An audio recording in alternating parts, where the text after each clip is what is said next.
Hello বন্ধুরা, আজকে তো চলে এসেছি। দেখুন আমি শেফালির রান্নাঘরে। তো আজকে একদম নতুনত্ব ধরনের একটা মিষ্টি তৈরি করব, পয়লা বৈশাখে স্পেশাল। তো সেই রেসিপিটা আজকে তোমাদের সঙ্গে আমি শেয়ার করছি বন্ধুরা। দেখো, তার জন্য আমি নিয়ে নিয়েছি এখানে 1 বাটি কর্নফ্লাওয়ার। এই যে এখানে দুখানা প্যাকেট আমি নিয়ে নিয়েছিলাম, এই যে দুটো প্যাকেট কেটেছি, 100 গ্রাম 50 করে প্যাকেট। এই যে 1 বাটি হয়েছে। এখানে 100 গ্রাম কর্নফ্লাওয়ার, আর এখানে নিয়েছি চালমগজ, আর এখানে নিয়ে নিয়েছি 1 বাটি চিনি। যেই বাটিতে কর্নফ্লাওয়ার নিয়েছি সেই বাটি সেম মেপে নিয়েছি আমি চিনি। তো চলো বন্ধুরা, রেসিপিটা শুরু করি। একটা কড়া বসিয়ে দিয়েছি গ্যাসের ওপরে, আর এখানে নিয়ে নিয়েছি এই যে 1 বাটি চিনি। চিনিটাকে আমি দিয়ে দেব। আর এই বাটি মেপে আমি, যেই বাটি মেপে চিনি নিয়েছি ওই বাটি মেপে 2 বাটি জল এখানে আমি দিয়ে দেব।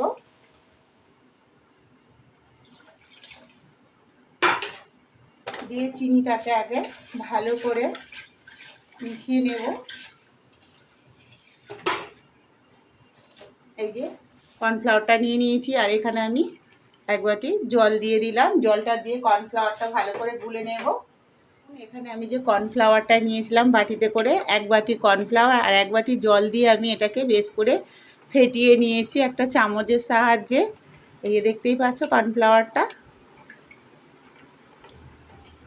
এবার আমার যে এই চিনির শিরাটা তৈরি হয়ে গেছে, এর উপরে অল্প অল্প করে এটা আমি মিশাবো।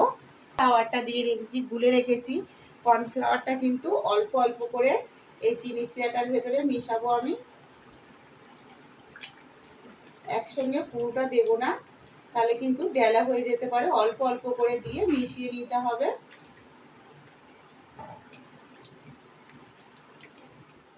দু চামচের মতন ঘিটা দিলে কিন্তু এই ফ্লেভারটা আরো সুন্দর হবে। তার জন্য আমি এখানে 2 চামচ ঘি দিয়ে দিলাম।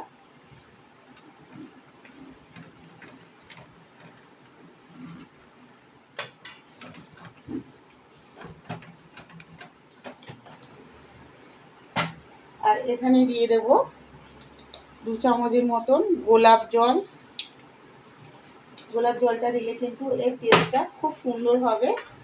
আর এখানে আমি দিয়ে দেব একটু ফুড কালার দিয়ে দিলাম। দিয়ে এবার এটাকে ভালো করে নিয়ে নেব।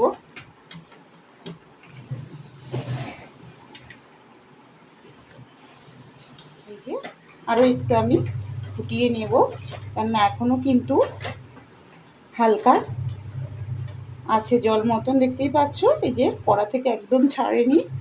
এই যখন দেখছি একদম মন্ডটা তৈরি হয়ে গেছে, তখন আমি এই যে নামিয়ে নেব।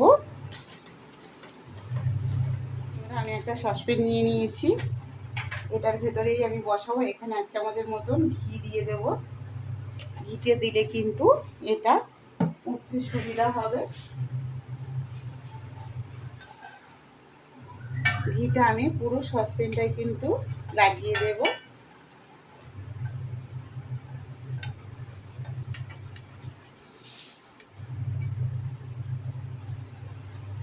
ধারে ধারে সব ভালো করে ঘিটাকে লাগিয়ে নেব আমি।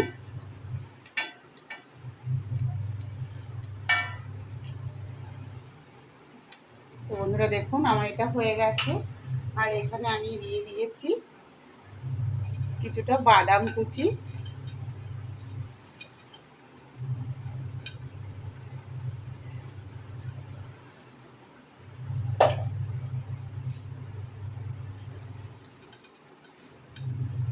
কিছুটা বাদাম কুচি দিয়ে এবার আমি তেলটাকে এবার এর সঙ্গে দিয়ে দেব।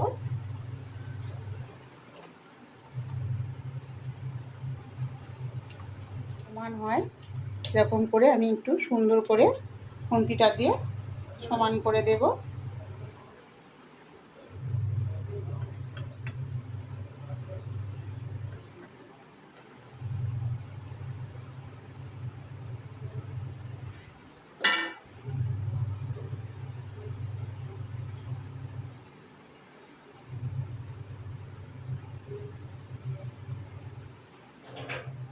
এবার এটাকে আমি 10 মিনিটের জন্য ঢাকা দিয়ে রেখে দেব। 10 মিনিট পরে আবার ঘুরে আসছি। তো বন্ধুরা দেখুন আমি এই যে সসপ্যানে করেছিলাম, সসপ্যান থেকে ঢেলে দিয়েছি। এই যে দেখুন মিষ্টিটা কতটা সুন্দর হয়েছে বন্ধুরা, দেখুন দেখতেই পাচ্ছেন। এই দেখুন বন্ধুরা আমি পিস পিস করে কেটে নিয়েছি আর প্লেটে সাজিয়ে দিচ্ছি মিষ্টিগুলো। কতটা সুন্দর হয়েছে মিষ্টিগুলো দেখেই বুঝতে পারছেন, দেখে মনেই হবে না এটা বাড়িতে তৈরি করা, মনে হবে বাজার থেকে তৈরি করে কেনা। দেখুন কতটা সুন্দর হয়েছে মিষ্টিগুলো, প্রত্যেকটা কিন্তু পারফেক্ট হয়েছে। এই দেখুন। তো রেসিপিটা ভালো লাগলে আমার চ্যানেলটিকে লাইক করে সাবস্ক্রাইব করে পাশে থাকবেন বন্ধুরা, আর সবাই ভালো থাকবেন।